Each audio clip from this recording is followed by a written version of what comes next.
Hello बच्चों, एक बार फिर से स्वागत है आप सभी का अपने YouTube चैनल ज्ञान कलश में। बच्चों, जैसा कि आपको पता है कि हम लोग यहाँ पर CUET की प्रिपरेशन कर रहे हैं। मैथमेटिक्स की क्लासेस चल रही हैं, रिलेशन फंक्शन हो चुका है, ITF यानी कि इनवर्स ट्रिग्नोमेट्रिक फंक्शन हो चुका है। और आज हम लेकर आए हैं लेक्चर नंबर 3, जो कि किस चैप्टर से है? मैट्रिक्स चैप्टर से है। मैट्रिक्स चैप्टर में क्या क्या चीजें CUET के आपके आने वाले एग्जाम में आ सकती हैं, और उस मैट्रिक्स चैप्टर में क्या क्या चीजें हैं जो इंपॉर्टेंट है, उसको हम इस वीडियो में समझेंगे। तो चलिए समय वेस्ट नहीं करते हैं, सीधा हम लोग कुछ क्वेश्चंस पे आते हैं और देखते हैं कि मैट्रिक्स चैप्टर में कौन कौन से क्वेश्चन और किस टाइप के क्वेश्चन आपको CUET में देखने को मिल सकते हैं। तो चलिए समय वेस्ट नहीं करते हैं, पहला क्वेश्चन आज का। तो बच्चों, ये पहला क्वेश्चन क्या है? बोला जा रहा है which one of the following matrix is an elementary matrix. क्या पूछा जा रहा है? अगर ऊपर कट रहा हो तो मैं बोल दे रहा हूँ, which one of the following matrices is an elementary matrix. तो हो सकता है आप एलिमेंट्री मैट्रिक्स ना पढ़े हो, तो सर जी एलिमेंट्री मैट्रिक्स क्या होती है? What is elementary matrix? तो सुनिएगा, किसी आइडेंटिटी मैट्रिक्स में, मैं 3x3 की ले रहा हूं, आप कोई भी ऑर्डर की ले सकते हो क्योंकि यहाँ पे जो एग्जांपल भी है एक्चुअल में 3x3 पे भी है। तो आइडेंटिटी मैट्रिक्स 3x3 की 1 0 0 0 1 0 0 0 1। तो किसी भी आइडेंटिटी मैट्रिक्स में अगर एक ऑपरेशन लगा दो, कोई भी एक ऑपरेशन, आइदर रो और कॉलम ऑपरेशन, और एक सिंगल ऑपरेशन के बाद जो मैट्रिक्स बनती है उसे ही हम बोलते हैं एलिमेंट्री मैट्रिक्स। एलिमेंट्री मैट्रिक्स क्या होती है? एलिमेंट्री मैट्रिक्स किसे कहते हैं? आइडेंटिटी मैट्रिक्स में एक सिंगल ऑपरेशन लगा देने के बाद, आइडेंटिटी मैट्रिक्स में एक सिंगल ऑपरेशन लगाने के बाद जो मैट्रिक्स हमें मिलती है उसे हम क्या बोलते हैं? Identity matrix. जैसे ये आई है, अब यहां पर बच्चों मैंने सपोज करो इस आइडेंटिटी मैट्रिक्स में R1 को मैं रिप्लेस कर रहा हूं R1 प्लस R2 से, तो ये जो नई मैट्रिक्स बनेगी उसकी एंट्री देखो, R2 में तो 0 1 0, R3 में 0 0 1, और R1 क्या है? R1 प्लस R2 से रिप्लेस कर रहे हैं तो 1 1 0। ये जो नई मैट्रिक्स आप देख पा रहे हो, इस मैट्रिक्स में जो पहली रो है वो चेंज है आइडेंटिटी मैट्रिक्स से, और आइडेंटिटी मैट्रिक्स में एक सिंगल ऑपरेशन के बाद ही ये मैट्रिक्स बनी है, तो इस मैट्रिक्स को हम क्या बोलेंगे? Elementary matrix. यानी किसी भी आइडेंटिटी मैट्रिक्स में सिंगल ऑपरेशन, आइदर रो और कॉलम ऑपरेशन लगाने से, सिंगल ऑपरेशन लगाने से जो नई मैट्रिक्स बनती है उसे ही हम बोलते हैं आइडेंटिटी मैट्रिक्स। अब आप इन चार ऑप्शंस में से देखिए किस मैट्रिक्स में आइडेंटिटी में सिंगल ऑपरेशन लगाने के बाद आपको मिलेगी। क्या ऐसा है कोई एक ऑपरेशन लगाओ और आपका जो A22 है यानी कि सेकेंड रो का सेकेंड एंट्री 0 हो जाए? आइडेंटिटी मैट्रिक्स में कोई ऑपरेशन लगाने से ऐसा पॉसिबल है? एक ऑपरेशन से बिल्कुल नहीं पॉसिबल है। इसको जरा ध्यान से देखिए, ऑप्शन नंबर बी को आप ध्यान से देखिए। किसको? बी को। देखिए इसमें बोला जा रहा है ऑप्शन नंबर बी में 1 5 0 0 1 0 एंड 0 0 1, यहाँ पे 1 है, ठीक। अगर मैं आइडेंटिटी मैट्रिक्स में, जैसे आइडेंटिटी मैट्रिक्स 1 0 0 0 1 0 0 0 1, पहली रो को मैं रिप्लेस करूं R1 प्लस 5 टाइम्स R2 से। किससे? R1 प्लस 5 टाइम्स R2 से। तो जरा देखिए हमें क्या यही मैट्रिक्स मिलेगी कि नहीं? तो हमने एक ऑपरेशन लगाया, केवल R1 को हमने चेंज किया, किस ऑपरेशन से? R1 प्लस 5 R2 से, तो हमें ये मैट्रिक्स मिल पा रही है। इसलिए बच्चों option number B is the correct answer. ये मैट्रिक्स हमारी क्या कहलाएगी? एलिमेंट्री मैट्रिक्स कहलाएगी। ठीक है, आगे बढ़ते हैं नेक्स्ट क्वेश्चन की ओर। देखिए अगला क्वेश्चन हमारा ये है, if a matrix has p elements, कोई मैट्रिक्स है उसमें नंबर ऑफ एलिमेंट्स बच्चों कितने हैं? p, where p is a prime, then what is the number of possible order it can have. Suppose करो एक मैट्रिक्स ले लो और उसमें जो नंबर ऑफ एलिमेंट्स हो वो क्या हो? प्राइम हो। तो जैसे आपको पता है प्राइम 2 भी होता है। प्राइम नंबर्स क्या क्या होते हैं? 2 3 5, है ना। तो सपोज करो मैंने एक मैट्रिक्स लिखा 1 2 3, इसका ऑर्डर मैं बोलूं तो 3x1 आप लिखोगे। अब मैट्रिक्स में जो नंबर ऑफ एलिमेंट्स हैं वो टोटल नंबर ऑफ एलिमेंट्स कितने होने चाहिए? प्राइम। यहाँ पे 3 into 1 करोगे 3 एलिमेंट आएगा जो कि क्या है? प्राइम है। तो बताइए इसका पॉसिबल ऑर्डर क्या क्या हो सकता है। भाई प्राइम है तो हम जानते हैं प्राइम के केवल दो फैक्टर होते हैं, एक 1 और दूसरा नंबर इटसेल्फ, यही तो होता है ना। तो यहाँ पर जैसे इस मैट्रिक्स में 3 एलिमेंट हैं, तो इसको हम कितने पॉसिबल ऑर्डर से रिप्रेजेंट कर सकते हैं इस 1 2 3 को। भाई 3 एलिमेंट हैं और 3 के दो फैक्टर 1 और 3, तो या तो 1 क्रॉस 3 होगा ऑर्डर या तो 3 क्रॉस 1 होगा ऑर्डर। जैसे ये 3 क्रॉस 1 है, 1 क्रॉस 3 करना है तो 1 2 3 ऐसे हॉरिजेंटल मैट्रिक्स की तरह देख दो। यहाँ पर ये क्या हो जाएगा, सिंगल रो और 3 कॉलम। तो अगर कोई मैट्रिक्स जिसमें टोटल नंबर ऑफ एलिमेंट्स क्या है, प्राइम है, तो उसके ऑर्डर पॉसिबल कितने होंगे, 2, क्योंकि आपको पता है प्राइम के 2 फैक्टर होते हैं। तो और वो 2 ऑर्डर क्या हो सकते हैं, जैसे अगर 3 लिया तो 1 क्रॉस 3 3 क्रॉस 1, 2 लिया तो मान लो 1 क्रॉस 2 है तो 2 क्रॉस 1, 5 लिया 1 क्रॉस 5 5 क्रॉस 1, बस। क्योंकि आपको पता है और कोई पॉसिबल अगर नंबर ऑफ एलिमेंट किसी मैट्रिक्स के अंदर प्राइम हो गए, यानी उसकी टोटल जो, भाई हमें पता है नंबर ऑफ एलिमेंट ऑर्डर का प्रोडक्ट के बराबर होता है, यानी ऑर्डर का प्रोडक्ट प्राइम है हमारा, तो वो अगर 7 है तो 1 इंटू 7 रहा होगा, 5 है तो 1 इंटू 5 रहा होगा, 2 है तो 1 इंटू 2 रहा होगा, बिल्कुल रहा होगा। तो इसके और पॉसिबल ऑर्डर क्या क्या हो सकते हैं, 1 क्रॉस 2 का पॉसिबल ऑर्डर 2 क्रॉस 1 दूसरा, 1 क्रॉस 7 का दूसरा possible order 7 cross 1, 5 cross 1 cross 5 का 5 क्रॉस 1। तो ओवरऑल अगर कोई मैट्रिक्स क्या है, प्राइम है बच्चों, तो उसके नंबर ऑफ पॉसिबल ऑर्डर्स कितने होंगे, 2 इज द करेक्ट आंसर। क्या 2 हमारा क्या हो जाएगा, करेक्ट आंसर हो जाएगा। आगे बढ़ते हैं अगले क्वेश्चन पे। देखिए प्रॉपर्टी बेस्ड क्वेश्चन है, बहुत ज्यादा सिंप्लीफाई करने के लिए बहुत लंबे लंबे क्वेश्चन नहीं आते, क्योंकि हमें पता है सीयूटी में हमें इतना सफिशिएंट टाइम नहीं मिल पाता है प्रोसेस करने के लिए, इसलिए ऐसे क्वेश्चन जो ट्रिक से या बेसिक कॉन्सेप्ट से हो जाए वही क्वेश्चन आते हैं। तो इस क्वेश्चन में बोला जा रहा है कि एक मैट्रिक्स है ए, वो स्क्वायर मैट्रिक्स है, उसको ऑर्थोगोनल कब कहेंगे। ये सीधा सीधा डेफिनेशन है बच्चों, क्या अगर किसी मैट्रिक्स का ट्रांसपोज और उस मैट्रिक्स का इनवर्स दोनों बराबर हैं, तब हम मैट्रिक्स ए को क्या बोलते हैं, ऑर्थोगोनल मैट्रिक्स बोलते हैं। ठीक है, ऑर्थोगोनल मैट्रिक्स बोलते हैं, ये आप याद कर लीजिएगा, आपके पेपर में ये आ सकता है, इंपॉर्टेंट है। अगला क्वेश्चन देखिए, consider the following question and decide which of the statement sufficient to answer the question to find out the value of n. N की वैल्यू हमें चाहिए कुल मिला के। एक मैट्रिक्स पहला स्टेटमेंट दिया है ए बी बराबर ए, क्या ए बी बराबर ए देने से एन की वैल्यू पता चल जाएगी। पूछा यह जा रहा है 1 और 2 स्टेटमेंट में कौन सा स्टेटमेंट सफिशिएंट है जिससे आपको एन की वैल्यू मिल जाएगी। तो ए बी बराबर ए देने से एन क्या मिलेगा, ए बी आप चाहे तो निकाल लो। पहली बात तो स्टेटमेंट में यहाँ पे ए और बी तो हमें कुछ पता भी नहीं है, तो केवल इससे तो भैया एन नहीं निकलेगा, ये तो क्लियर है। ओनली 1 इज सफिशिएंट कटा। अब आते हैं सेकंड स्टेटमेंट पे, जो कि ए और बी दिया हुआ है, ए और बी दिया हुआ है।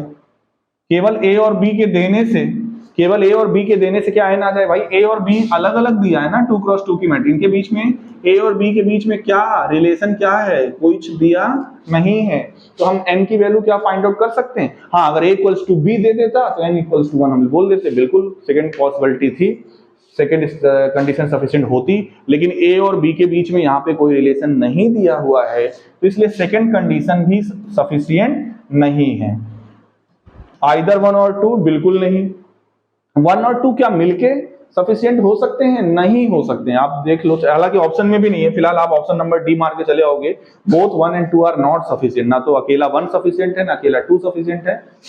हाँ, ए और बी दोनों को कंबाइन कर लेते हैं 1 और 2 को, तो जरूर आपको एन की वैल्यू मिल जाएगी। लेकिन ऐसा ऑप्शन हमारे पास नहीं है कि 1 और 2 दोनों कंडीशन को साथ में लेके करें और एन की वैल्यू आ जाए, तो ऐसी कोई ऑप्शन हमारे पास अवेलेबल नहीं है, तो ऑप्शन नंबर डी हम लगा देंगे और आगे बढ़ेंगे। ठीक है, नेक्स्ट क्वेश्चन देखिए, फिर से मैट्रिक्स दी हुई है ए, इसमें सेकेंडरी डायगोनल 1 1 है, प्राइमरी डायगोनल 0 0, ए की पावर 4 पूछ रहा है। ए स्क्वायर कैसे निकलता है, ए इंटू ए से 0 1 1 0, और फिर से वही चीज 0 1 1 0, मल्टीप्लाई कर लीजिए थोड़ा सा, देखिए क्या आता है। हॉरिजॉन्टल उठाइए, वर्टिकल रखिए, 0 इंटू 0 0, 1 इंटू 1 1, यानी आया 1, 0 इंटू 1 0, 1 इंटू 0 0, यहाँ आया 0, फिर यहाँ पे 1 इंटू 0 0, 0 इंटू 1 0, और फिर 1 इंटू 1 1, 0 इंटू 0 0, यानी ओवरऑल क्या आया 1। ए स्क्वायर बच्चों क्या आ गया 1, हमें पता, यानी ए स्क्वायर हमारा क्या आ गया आइडेंटिटी। हमें चाहिए ए की पावर 4, ए की पावर 4 का मतलब ए स्क्वायर इंटू ए स्क्वायर, और ए स्क्वायर इंटू ए स्क्वायर मतलब आइडेंटिटी इंटू आइडेंटिटी। आइडेंटिटी में आइडेंटिटी का प्रोडक्ट करोगे तो आइडेंटिटी ही मिलेगा कि ए की पावर 4 ओवरऑल हमें क्या मिल गई आइडेंटिटी मैट्रिक्स। तो क्या आइडेंटिटी मैट्रिक्स ऑप्शन में है? बिल्कुल पहला ही ऑप्शन दिख रहा है, तो पहला ऑप्शन इसका सही हो जाएगा बच्चों। आगे बढ़ते हैं, अगला क्वेश्चन। ए का ऑर्डर है 4 क्रॉस 3, बी का ऑर्डर है 4 क्रॉस 5, सी का ऑर्डर है 7 क्रॉस 3। तो हमें ऑर्डर चाहिए किसका? ए ट्रांसपोज इंटू बी का whole transpose into C transpose. Okay भैया, चलो सबसे पहले ब्रैकेट में है क्या? A transpose into B. पहले इसका ऑर्डर हम निकालने की कोशिश करते हैं। A transpose into B. A transpose का जो ऑर्डर होगा, ये 4 क्रॉस 3 है, क्योंकि रो और कॉलम इंटरचेंज हो जाते हैं बच्चों, तो यहां पे हो जाएगा 3 क्रॉस 4। और इंटू में बी का जो ऑर्डर है वो है 4 क्रॉस 5। तो ए इंटू बी करने के बाद ये जो मैट्रिक्स बनेगी, इसका जो रिजल्टेंट का ऑर्डर होगा बच्चों, वो क्या होगा? 3 क्रॉस 5। तो यानी कि ए ट्रांसपोज इंटू बी का ऑर्डर क्या है? 3 क्रॉस 5। अब इसका हमें फिर से क्या ले लेना है? ट्रांसपोज। तो ए ट्रांसपोज बी का होल ट्रांसपोज, इसका ऑर्डर क्या हो जाएगा? 5 क्रॉस 3। और इंटू में क्या है? सी ट्रांसपोज। सी का ऑर्डर है 7 क्रॉस 3, ट्रांसपोज करोगे तो हो जाएगा 3 क्रॉस 7। मल्टीप्लीकेशन पॉसिबल है? बिल्कुल पॉसिबल है। तो रिजल्टेंट मैट्रिक्स जो भी बनेगी, इसका ऑर्डर क्या होगा? 5 क्रॉस 7। 5 क्रॉस 7। तो बच्चों ऑप्शन नंबर सी इसका क्या है? करेक्ट है। बेसिक मल्टीप्लीकेशन क्राइटेरिया अगर आपको पता है तो इसमें दिक्कत नहीं होगी। आगे बढ़ते हैं, क्या बोला जा रहा है? If A is a skew symmetric matrix, then what is A square? A कैसी मैट्रिक्स है? Skew symmetric. Skew symmetric matrix किसे कहते हैं? डायगोनल एलिमेंट 0, यहाँ पे हमने ले लिया 1 2 3, और यहाँ पे मैंने ले लिया -1 -2 -3। यही तो होता है एक ऐसी मैट्रिक्स जिसका ट्रांसपोज लेने पर माइनस ऑफ ए आए। इसका आप ट्रांसपोज लोगे, अगर A' लोगे तो यही आएगा, बिल्कुल यही आएगा। माइनस ऑफ ए आएगा कि नहीं भाई? ए का ट्रांसपोज ले लो, देखो तो क्या आता है इस मैट्रिक्स का ट्रांसपोज। तो 0 -1 -2, फिर -1 है ना, 0 1, यहाँ पे -1 नहीं 1 0 -3 और 2 3 0। तो बिल्कुल आप देख रहे हो ये A' जो है हमारा -a के बराबर है। तो हमने एग्जाम्पल जो लिया वो बिल्कुल सही लिया हुआ है। तो अगर ये हमारी मैट्रिक्स कैसी मैट्रिक्स है? स्क्यू सिमेट्रिक मैट्रिक्स है। कैसी मैट्रिक्स है? स्क्यू सिमेट्रिक मैट्रिक्स है। तो ए स्क्वायर यानी इस मैट्रिक्स का इसी मैट्रिक्स के साथ अगर हम प्रोडक्ट करते हैं तो हमें क्या मिलेगा? ए स्क्वायर 0 1 2 -1 0 3 -2 -3 0, इसी का इसी के साथ मल्टीप्लाई कर दो। 0 1 2 -1 0 3 -2 -3 0। चलिए मल्टीप्लाई करिए। 0 -1 -2 को उठाइए, पहले रो में रखिए। तो 0 इंटू 0 0, ये हो जाएगा -1 और -4 है ना। -1 -4 यानी कि आया -5। सेकेंड में रखिए 0 0 -6, क्या आएगा? 0 0 -6। ठीक है। उसके बाद थर्ड में रखिए 0 3 -0, नहीं मत, केवल क्या आएगा 3। सेकेंड रो को उठाइए 1 इंटू 0 0, 0 इंटू 1 0, यह आ जाएगा -6। 1 इंटू 0 0, ये 0 ये -6, फिर यहाँ पे -1 0 -9, -1 -9 -10 हो जाएगा। यहाँ पे क्या आएगा? -2 0 0 यानी कि -2। थर्ड रो को अब उठाते हैं तो 2 इंटू 0 0, 3 इंटू 1 3, यहाँ पे 0, यहाँ पे बचा क्या? 3। 2 इंटू -1 यानी कि -2 0 0 यानी ओवरऑल क्या बचा? -2।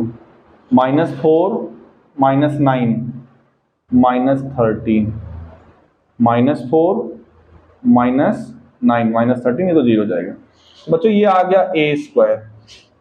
जरा इस ए स्क्वायर का ट्रांसपोज लीजिए, तभी तो डिसाइड कर पाएंगे सिमेट्रिक है कि इसकी सिमेट्रिक क्या है। भाई डायगोनल नहीं है, स्केलर नहीं है, क्योंकि डायगोनल और स्केलर होती तो आपको non primary diagonal elements upper triangular lower triangular element 0 मिलता है। बच रहा है या तो सिमेट्रिक होगा तो या तो स्क्यू सिमेट्रिक होगा। तो ट्रांसपोज लेते हैं इस मैट्रिक्स का। देखिए सबसे पहले ट्रांसपोज लेने पर क्या आता है, रो कॉलम को इंटरचेंज, -5 -6 3, पहली रो को हमने बना दिया पहला कॉलम, दूसरी रो को बनाने जा रहे हैं दूसरा कॉलम, -6 -10 -2, 3 -2 -13, 3 -2 -13। कुछ चेंज हुआ? कुछ भी चेंज नहीं हुआ। तो आपने देखा इसको ट्रांसपोज लेने पर वही मैट्रिक्स आ रही है, तो ये कैसी मैट्रिक्स होगी, सिमेट्रिक मैट्रिक्स होगी। अगर किसी मैट्रिक्स का ट्रांसपोज लेने पर वही मैट्रिक्स मिलती है तो ऐसी मैट्रिक्स को क्या बोलते हैं बच्चों, सिमेट्रिक मैट्रिक्स बोलते हैं। ठीक है, तो अगला क्वेश्चन क्या है, if A is a matrix, A is a symmetric matrix as well as skew symmetric। अच्छा, मतलब A डैश A के भी बराबर है, A डैश माइनस A के भी बराबर है, तो बताओ A क्या होगा। अच्छा, दोनों का LHS बराबर तो RHS भी बराबर, यानी A बराबर माइनस एक उधर भेजो, प्लस है A प्लस है 2A बराबर 0, तो A बराबर 0। तो एक ऐसी मैट्रिक्स हो जाएगी बच्चों, नल मैट्रिक्स हो जाएगी। कैसी मैट्रिक्स हो जाएगी, नल मैट्रिक्स। अगला ये भी प्रॉपर्टी बेस्ड क्वेश्चन है कि जो multiplication of real valued square matrix है ऑफ सेम डायमेंशन, वो कौन सी प्रॉपर्टी होल्ड करता है बच्चों, तो कौन सी प्रॉपर्टी होल्ड करता है, एसोसिएटिव, मतलब A B into C is same as A into B C, plus में भी वो बिल्कुल डिस्ट्रीब्यूट हो जाता है, ए बी प्लस ए सी। ठीक है, तो एसोसिएटिव प्रॉपर्टी डिस्ट्रीब्यूटिव में भी होल्ड करती है। इस एसोसिएटिव इसका सही आंसर हो जाएगा। तो बच्चों ये था मैट्रिक्स के क्वेश्चंस। ठीक है, इसमें छोटे छोटे जो भी टॉपिक, इतना ही आता है मैट्रिक्स में, उतना बहुत डीप में नहीं आता, क्योंकि मैट्रिक्स में हम सॉल्व तो बहुत कर नहीं सकते। थ्योरेटिकल पोर्शन आपका क्लियर होना चाहिए। अगर थ्योरेटिकल पोर्शन क्लियर है तो इतने में ही आपका काम बन जाएगा। डिटर्मिनेंट में सॉल्वेबल ज्यादा चीजें आती हैं, इसमें सॉल्वेबल नहीं है। थ्योरेटिकल और छोटी छोटी चीजें मिस ना करिएगा। एनसीईआरटी के साथ साथ जो एक्स्ट्रा चीजें हैं, जैसे मैंने एलिमेंट्री मैट्रिक्स के बारे में बताया, ऑर्थोगोनल मैट्रिक्स के बारे में बताया, तो ये चीजें आपको बच्चों आनी चाहिए एग्जाम में। अगर आएंगे तो डायरेक्ट आप आंसर लगा लोगे और समय आपका बचेगा। ठीक है बच्चों, तो ये था मैट्रिक्स का। अगले लेक्चर में हम लोग डिटर्मिनेंट के कुछ क्वेश्चंस को देखेंगे। मेरी कोशिश यही है कि एक चैप्टर में हम वो सारे टॉपिक को कवर करें जो सीयूईटी में आएगा। सीयूईटी में अगर इतना भी देख लोगे, आप 20-25 मिनट का वीडियो भी देख लेते हो, तो इस सीयूईटी का आपका प्रिपरेशन इसी के बेसिस पे हो जाएगा। ये क्वेश्चन आए चाहे ना आए, लेकिन इससे रिलेटेड क्वेश्चन जरूर आ जाएगा। तो आपको कोई दिक्कत बच्चों यहाँ पर होने वाली नहीं है, ये बिल्कुल मेरा आपसे वादा है। ठीक है, तो ठीक है बच्चों, मिलते हैं हम लोग नेक्स्ट वीडियो में। तब तक के लिए टाटा बाय बाय, खुश रहिए।